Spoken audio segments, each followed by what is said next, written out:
اللہ اکبر اللہ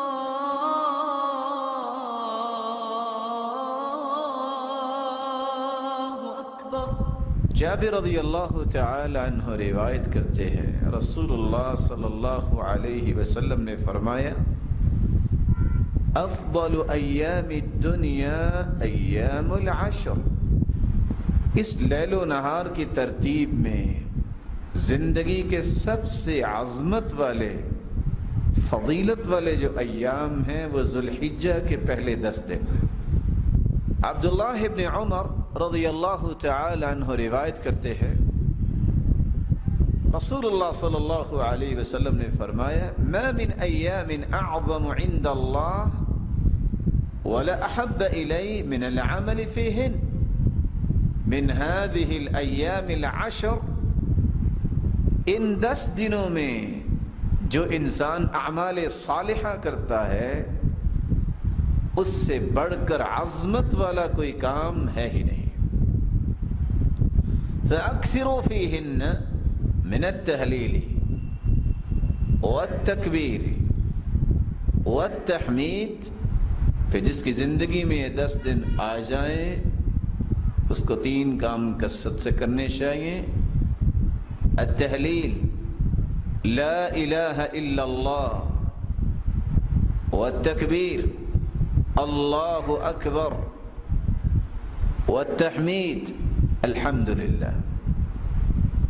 ابن حجر عسقلانی رحمۃ اللہ علیہ صحیح بخاری کی شرح فتح الباری میں لکھتے ہیں، ان 10 ایام کی فضیلت کا راز کیا ہے؟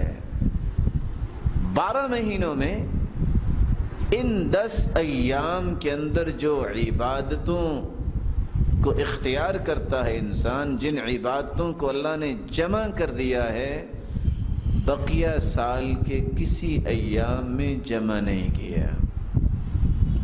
وہی الصلاۃ، نماز اگرچہ سارا سال پڑھی جاتی ہے، یہاں نماز بھی ہے بہت بڑی عبادت۔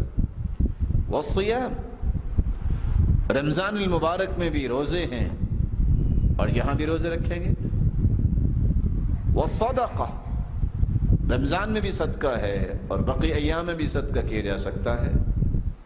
والحج، اور حج رکن اسلام ہے، اسلام کا 5واں رکن ہے، وہ انہی ایام میں شروع ہوتا ہے، سال کے دیگر ایام میں حج نہیں ہوتا۔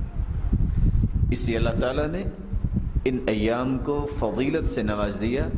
امام ابن تیمیہ رحمۃ اللہ علیہ سے سوال کیا گیا، ایک طرف یہ الفاظ ہیں افضل ایام الدنیا ایام العشر،